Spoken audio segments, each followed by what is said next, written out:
The rain doesn't just fall here, it whispers. Each droplet drumming against the pavement feels deliberate, like a warning you're only just beginning to understand.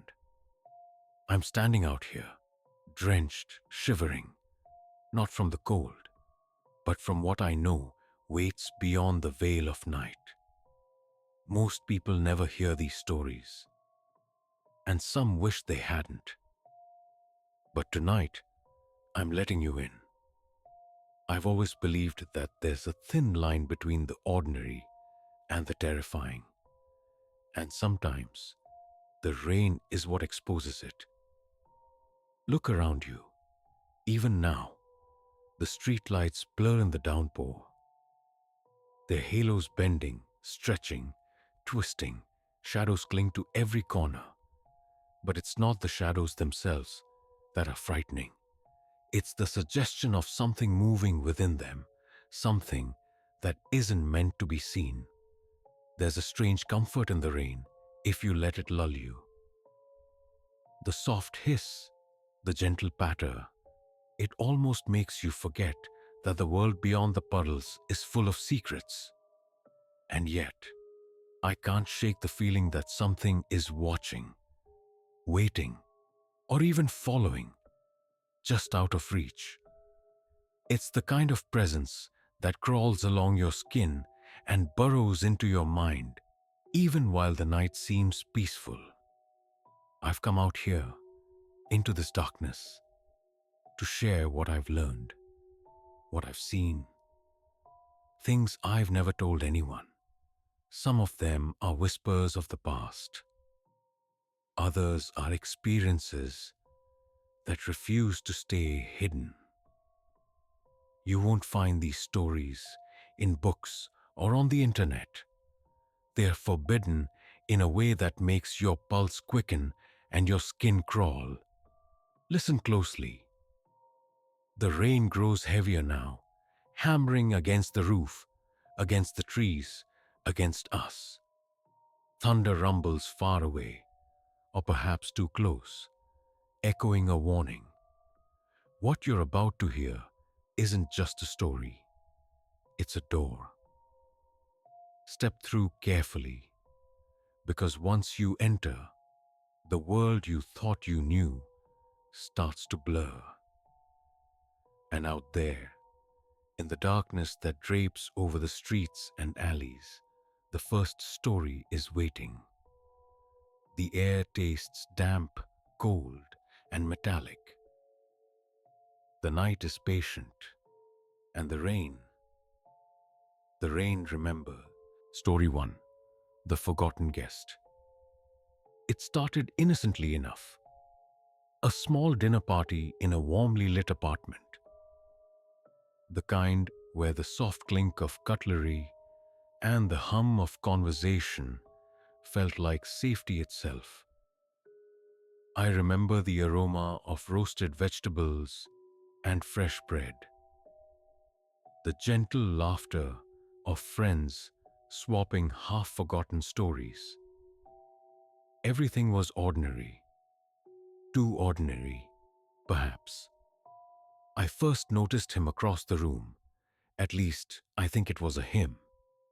A figure seated at the far end of the table, just beyond the flickering candlelight. At first, I assumed it was a trick of shadows, the way the light played over the corners of the room. But the moment I glanced back, he, or it, was still there. A tall man, thin, in a dark coat, face obscured. I asked the group casually, "Hey, do you see that guy over there?" They laughed. "What guy?" My friend Sarah replied, reaching for the wine. "There's no one here but us." I forced a laugh too, but the unease had already settled in my chest. I couldn't shake the feeling of being watched, of a presence that wasn't just observing this night, but measuring it, cataloging it. The figure didn't move, didn't speak, but somehow I knew he had been here before, not tonight, not just in this apartment, but in shadows across years of my life, watching from corners no one else could see. I tried to ignore it, pouring myself another glass, laughing a little louder at someone's joke. But the small things began. The silver spoon near my plate trembled. The candle flickered violently, despite no breeze. And then, softly, almost inaudibly, a whisper brushed against the edge of my hearing. You shouldn't have forgotten me. I froze. Everyone else continued talking, oblivious. I wanted to tell them, to prove the figure was real, but words failed me. Instead, I felt the past pressing down. Memories I had buried, secrets I was not ready to confess. Even now, the air in the room thickened, the warmth of the candles replaced by a creeping cold, as if the walls themselves had exhaled something ancient and patient. And then the lights died. Darkness swallowed the room in an instant. The storm outside roared louder, wind rattling the windows, rain hammering down. Muffled cries and startled gasps filled the void, but I barely heard them. My eyes were drawn to where he had been, and now, impossibly, the chair at the head of the table rocked gently on its own. I sat there, heart hammering, and realized something I had always known but tried to deny. Ordinary life is always a step away from something terrible. One small shift, one flicker of light, and the world you trust can vanish in an instant. And out there, in the storm, I knew the forgotten guest had not gone. He was still waiting. Story 2. The Whispering Apartment. Moving into a new apartment should have felt like a fresh start. The space was small but cozy. Sunlight spilling across the wooden floors in the afternoon. The faint smell of fresh paint lingering like a promise. I unpacked slowly, savoring the normalcy, the clatter of boxes, the hum of the refrigerator, the comforting weight of routine settling in. For a while, I thought I was safe here. It began the first night. A whisper, faint, almost too soft to catch. I froze, certain I'd imagined it, until the sound repeated, a gentle sigh from the corner of the room. I convinced myself it was the building settling, the pipes, or perhaps a neighbor returning home. I wrote it down in my journal as a joke. Apartment seems haunted. Probably just the wind, or me, losing my mind. But the whispers didn't stop. Each night, they grew clearer, more insistent. I could swear they were speaking my name, calling me toward the darkest corner of the apartment. Sometimes, I woke to the feeling of cold air on the back of my neck. My furniture subtly shifted. A chair nudged slightly closer to the wall. A book moved to the floor. It was never violent, never overt. But the suggestion was enough. Enough to make my skin crawl and my heartbeat pound in the quiet hours. I tried recording the sounds. Late at night, I set my phone on the nightstand, hoping to catch a rational explanation. Morning came, and the playback was nothing but faint static, broken by whispered fragments I couldn't understand. I showed a friend once, hoping for a laugh. They smiled politely, shrugged, said, "Maybe it's your imagination." But I knew it wasn't.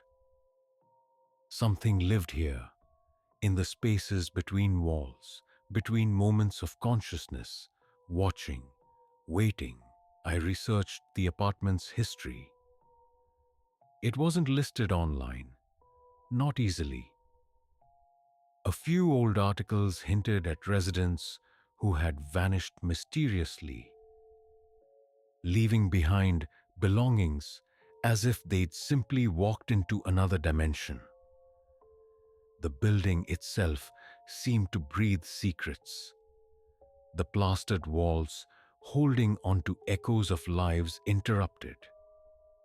Each whisper I heard carried weight, as though those lost years were calling out, trying to finish sentences left hanging decades ago. Then one night, the whisper stopped. The apartment fell silent. Too silent, the kind of quiet that presses against your eardrums. I rose from bed, heart heavy, when there came a knock at the door. Slow, deliberate, measured. I froze, staring at the lock, wondering if leaving was possible. My chest tightened. The city outside carried on, oblivious, while I considered that perhaps some doors, once opened, could never be crossed safely back. And so I waited, the journal in my lap, the shadows stretching longer, more certain, and the realization settled. The apartment doesn't just house me, it waits, and it remembers. Story 3. The Stranger at the Window. I thought I was safe in my bedroom. The lights off, a book in my hands, the soft hum of the radiator filling the silence. Outside, rain pattered against the glass, a comforting rhythm that usually lulled me to sleep. But that night, the rhythm didn't comfort, it warned. At first, I noticed a shape against the window. Just a shadow, I told myself. Trees swaying in the storm, reflections distorted by raindrops. But then, a face, pale, still watching. I froze, my breath shallow, a cold prickle racing along my spine. The stranger didn't move with the wind. The eyes, dark, unblinking, seemed to study me, memorizing every small gesture. I tried to convince myself it was a prank, someone seeking amusement in the storm. But as I stepped closer, I realized something chilling. He knew things, personal things. The way I always left my journal open on the nightstand, the books stacked in the corner, the faint scar along my left wrist that I'd never shown anyone. He knew. He had to know. I pulled the curtains shut, heart hammering, but the unease didn't fade. Rain drummed harder now, beating against the glass like a warning. I lay awake, listening, trying to rationalize. But every time I closed my eyes, I imagined that face pressed against the window pane, closer than physically possible, still memorizing, still waiting. I started leaving notes, small confessions in my own handwriting, as if acknowledging the stranger would appease him. Some nights, I whispered questions aloud, half expecting answers. None came, yet in the quiet, I felt a presence in the room itself, as though the stranger had seeped through the glass, moving invisibly through shadows, marking me, tracking me. Sleep came in fits, dreams cluttered with rain-streaked windows, and eyes that followed every turn. I woke with the sound of distant footsteps in the hallway, though the apartment was empty. The world outside seemed ordinary, the storm fading into dawn. But inside, I carried the certainty. I was being watched, not just from the window, but everywhere the night touched. Morning arrived with a false sense of relief.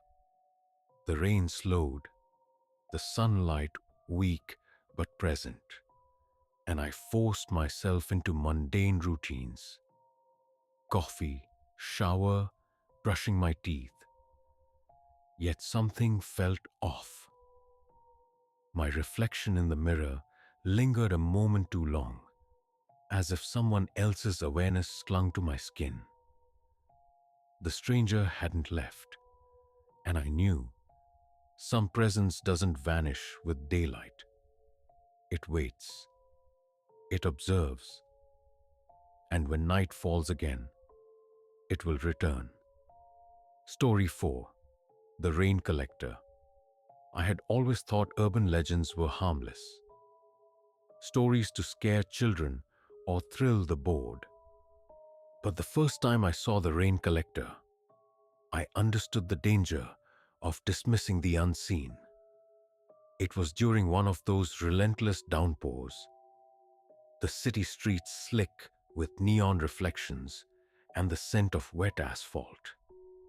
I walked home, hood up, headphones drowning out the storm, when I noticed a figure in a puddle's reflection. At first, I thought it was my imagination, but the reflection didn't match me. Tall, thin, cloaked in dripping black fabric, a hood hiding the face. Yet the aura of awareness was unmistakable. It moved with deliberate patience, gliding across the sidewalk, not touching the ground. I froze, unsure if it had noticed me or if it had always known I was there. I learned later that this was the rain collector, a name whispered in forums and obscure blogs, often dismissed as folklore. They say it appears during storms, silently observing, silently gathering. Not rain or water, but secrets, personal confessions, regrets, lies whispered only to oneself. Some say it harvests them from reflections, windows, puddles, glossy surfaces, anything that mirrors a human soul. I didn't believe it at first, but then small things started to shift. The whispers returned, carried on the wind, urging memories to surface. Street signs seemed altered, rearranged subtly overnight. My phone displayed notifications I hadn't received, and I began to notice symbols etched on walls, scratched into benches, sometimes appearing in the condensation of my apartment window. Cryptic marks that seemed to pulse with intention, as if warning me of something I couldn't yet understand. One night, standing under a street lamp, the rain collector appeared again. This time, closer. Its gaze, or whatever passed for eyes, burned into me through the reflection of the wet pavement. I wanted to run, but my legs felt rooted. I couldn't look away. The figure extended a gloved hand, as if offering an understanding, a pact. or perhaps a choice. Then, in a blink, it vanished, leaving only the chill of the storm and the unsettling certainty that secrets were no longer mine alone. The next morning, I found a symbol etched into the wood of my doorstep, a looping spiral, jagged and almost organic, wet from the night's rain. My stomach turned as I recognized its meaning. It had been here, marking me, inviting me, reminding me that encounters with the rain collector were never accidental. And as I traced the grooves with my fingers, I realized this story, like the others, was far from over. Something or someone had stepped across the threshold, and I could feel it waiting for the next storm. Story 5. The Vanishing Bus Stop. I was waiting at the bus stop long after midnight, the kind of hour where the city feels half forgotten. Rain misted the air, streetlights buzzing softly, puddles glowing like weak mirrors. A couple stood beside me whispering, and an older man stared down the road as if expecting judgment to arrive on schedule. We all checked our phones. The bus was late. Always is, the man muttered, forcing a laugh that died too quickly. I nodded, clinging to the comfort of routine, telling myself this was normal, that nothing ever really happens at a bus stop. Time began to stretch. Minutes slipped oddly, elastic and wrong. The couple fell silent. When I glanced back at them, they were gone. No footsteps, no door opening, no explanation.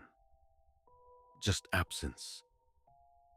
My pulse spiked, and I told myself they'd crossed the street, stepped behind the shelter, anything reasonable. The older man remained. "Did you see that?" I asked. He didn't answer. He just smiled, thin and distant, eyes reflecting too much light. "Bus'll be here soon," he said, voice echoing strangely, like it had traveled farther than his mouth. The fog thickened, rolling in low and heavy, swallowing the end of the street. The bus emerged without sound, headlights dull, shape distorted, as if sketched from memory. Doors opened. The man stepped forward, pausing to look at me. For a moment, I thought he knew me. "Don't miss it," he whispered. He boarded. The doors closed. The bus idled, then pulled away, dissolving into the fog. I stepped closer to the curb, heart pounding, certain I'd imagined everything. Then I saw the bench. Empty. No footprints. No sign anyone had ever waited there but me.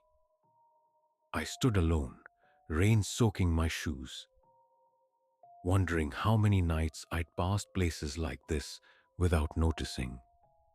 How many times rational explanations had saved me from fear. The thought settled heavily. What if I'd arrived a minute earlier, or stayed a minute longer? I walked home instead, glancing over my shoulder, sensing patterns connecting every story I'd lived. The city felt watchful. The fog followed, and somewhere behind me, I was sure another bus was already coming. I tried to convince myself it was exhaustion, that late nights invent monsters, but the memory refused to fade.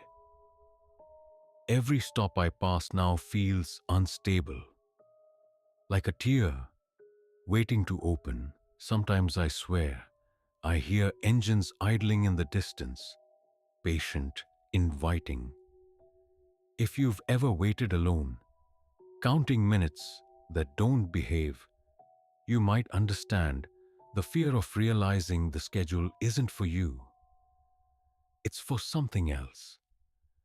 And once it recognizes you, once you're standing in the right place at the wrong time, the choice to leave may no longer be yours. That thought follows me through rain and fog, reminding me some destinations are hidden, some tickets unpaid, and some passengers never notice they've boarded until the doors close forever. Without witnesses, without alarms, without mercy, without return. And the night keeps perfect records, always watching. Story 6. The laughing child in the storm. The rain had settled into a steady rhythm, drumming against rooftops and puddles alike. When I heard it, the unmistakable laughter of a child, high-pitched, giddy, and utterly alone. I scanned the street, expecting to see a neighbor's kid out late, but the sidewalks were empty, except for a small figure, twirling in the puddles like nothing existed beyond the storm. "Hey!" I called out. "You shouldn't be out here alone." The child turned, face half hidden under a soaked hood, eyes gleaming with something impossible to name. "Come play," the voice chimed, cheerful, almost musical, but carrying a weight that made my stomach knot. There was no one else nearby. No parent calling, no laughter echoing from windows. Just the child, spinning, beckoning. Against every rational instinct, I followed.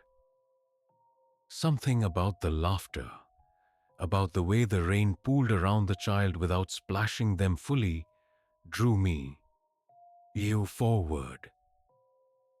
The city streets blurred into shadows and slick pavement, the familiar signs of home fading. Then the figure darted down a narrow alley I had never noticed before, and I hesitated, too late. The child vanished from sight. I could hear the laughter, faint but persistent, echoing from the end of the alley. I found myself standing in front of a house I had never seen, crumbling under decades of neglect. Windows black with mold, paint peeled like old scabs, the front gate swaying in the storm. The laughter drifted from inside. My heart raced, mind screaming to turn back.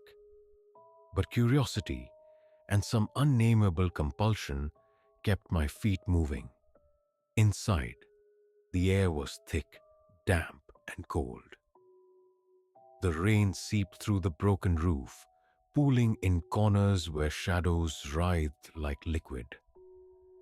The walls were scrawled with childish drawings, twisted versions of houses, trees, faces that stared with hollow eyes.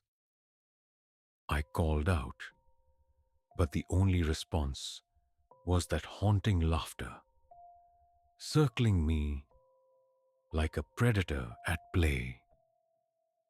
Then, abruptly, silence. The child was gone. The air seemed to exhale, leaving only the echo of small footsteps that had never touched the floor. And at my feet lay a single object. A worn red scarf, soaked through, smelling faintly of rain and earth. A personal item, impossible to ignore, impossible to place. Yet I felt a connection, a pull I didn't understand. I left the house. Rain still falling, scarf clutched in my hand. I don't know who or what that child was.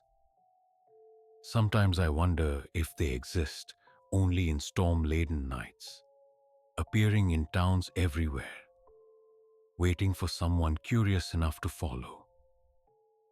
And sometimes I worry that if you hear laughter in the rain, you might recognize it. That you too might be drawn toward a door better left closed. Story 7. The Drowned Library. It was supposed to be a simple curiosity, a local legend about a library swallowed by the river decades ago. Students whispered of hidden archives, scholars bragged about lost manuscripts, and I, ever the fool, wanted to see it for myself. The rain had swollen the streets into shallow streams, but I ignored the warnings and followed the path to where the library had once stood. Water lapped at the edge of a collapsed foundation, murky and still. A door, improbably intact, floated just above the surface, half submerged. I pushed it open.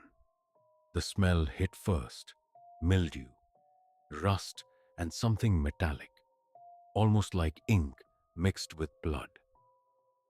Inside, shelves bowed under the weight of soggy tomes, pages warped and slick. Footnotes scrawled in the margins seemed alive, whispering jokes I didn't understand and warnings I couldn't decipher. Do not read aloud, dear reader. Really. I waded through the aisles, journal in hand, documenting everything. Some books were written in languages that shouldn't exist, scripts twisting across pages, forming impossible geometries.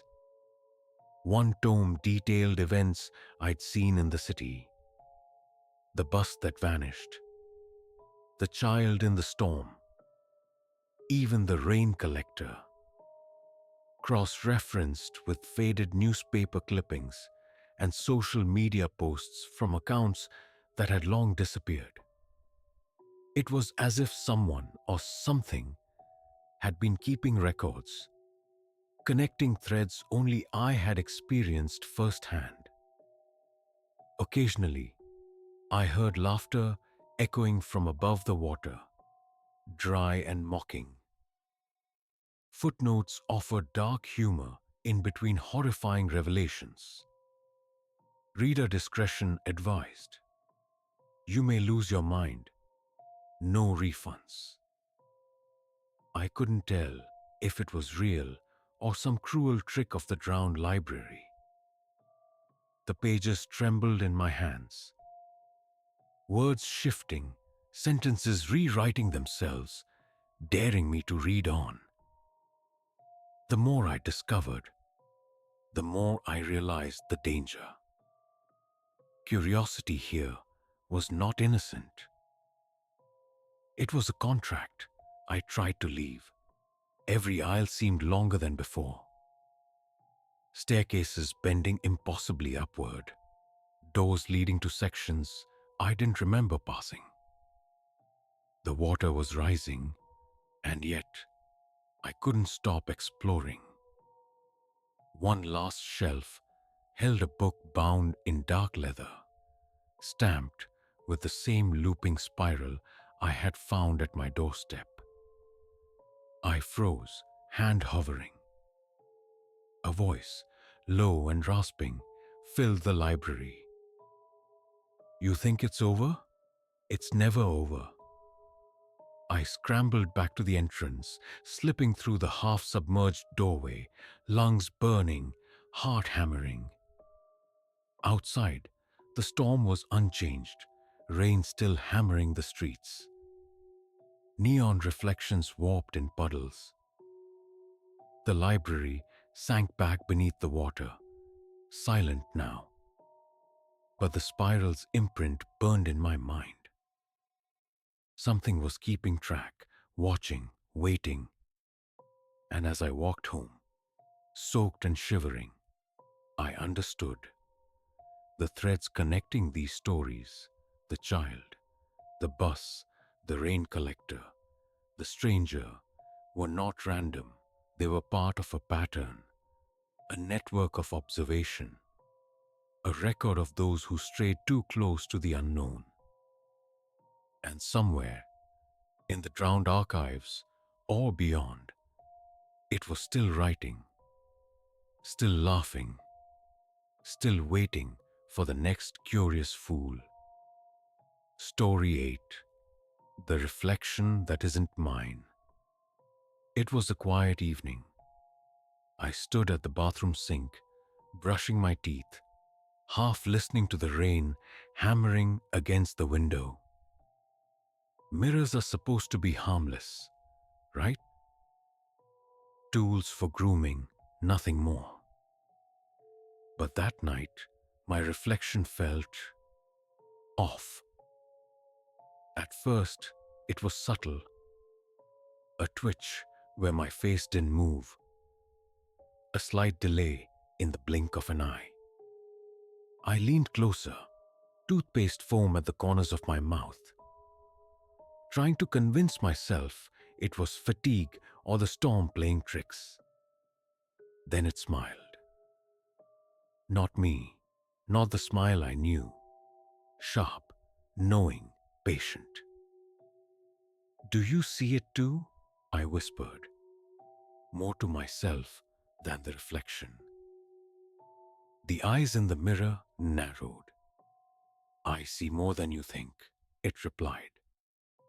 Its voice wasn't mine, though it echoed in my skull, a soft, malicious echo.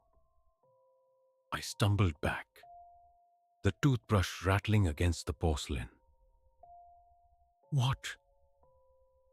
What are you?" asked, panic pressing against my chest.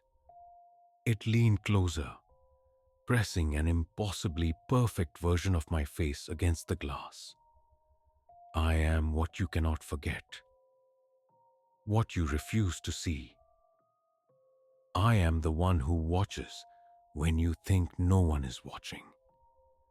I tried to leave, but the reflection did not move with me.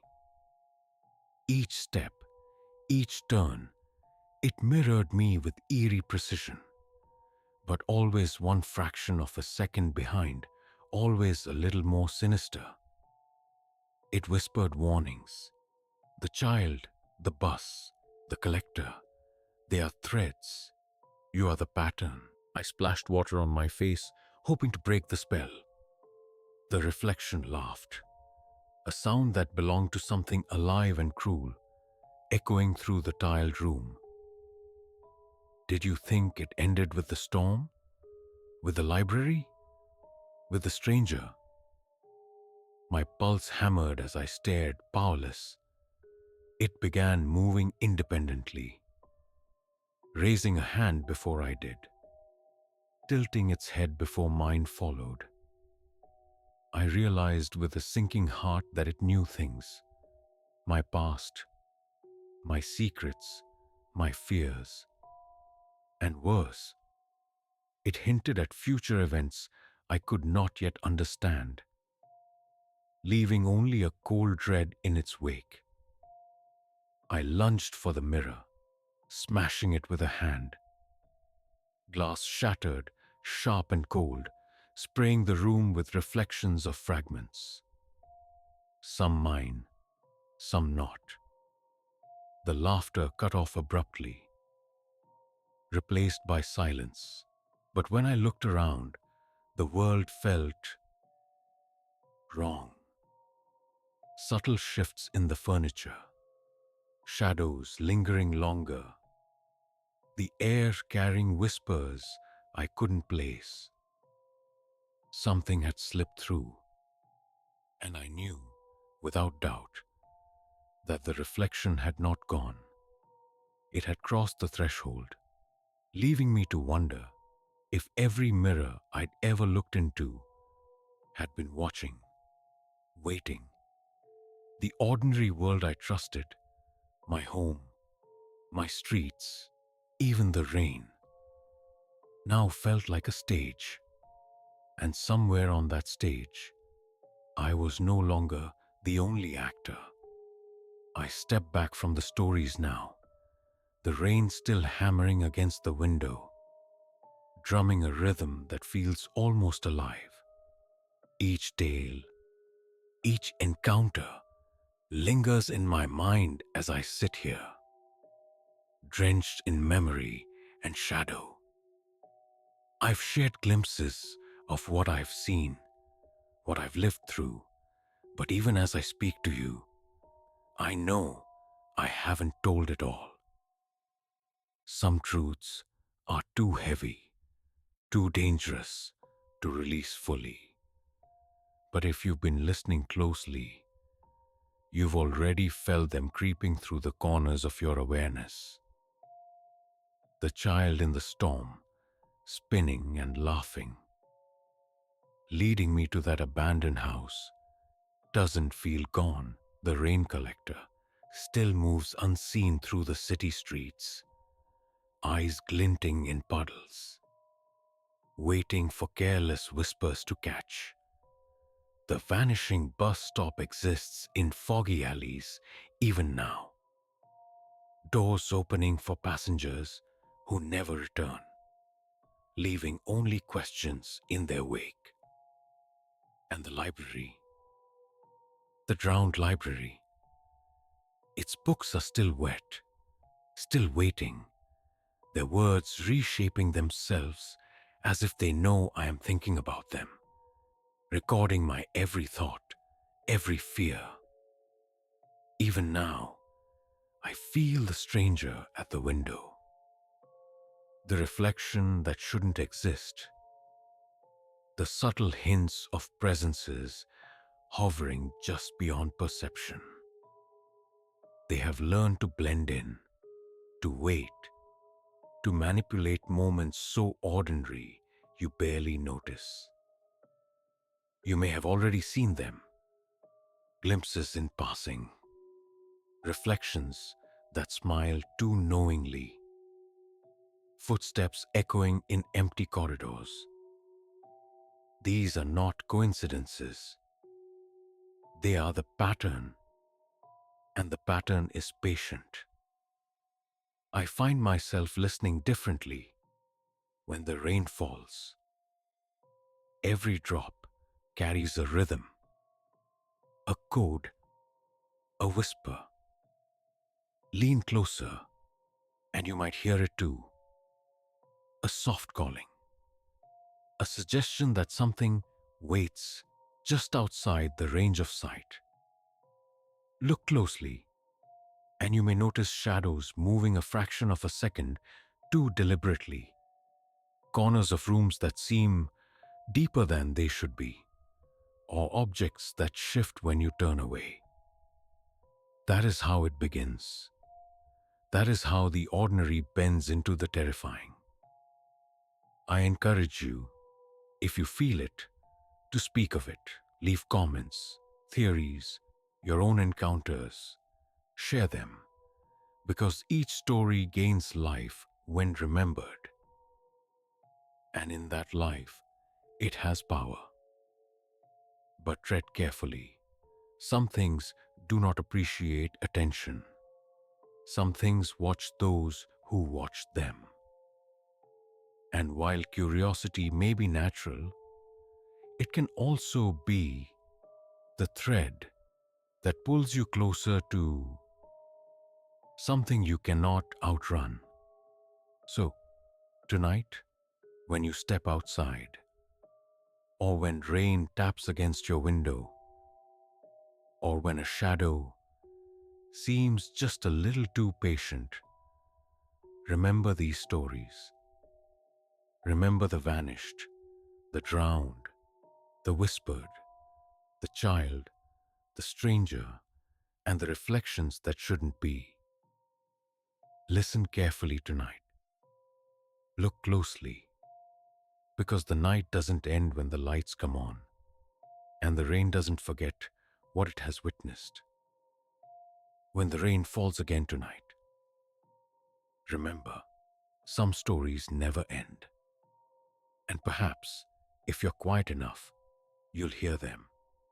Just beyond the puddles, in the sway of the branches, in the corners of rooms you thought were safe. You may even catch the faint echo of a laugh, the glint of a cymbal, the reflection of something that is not you. The rain remembers, and so do they.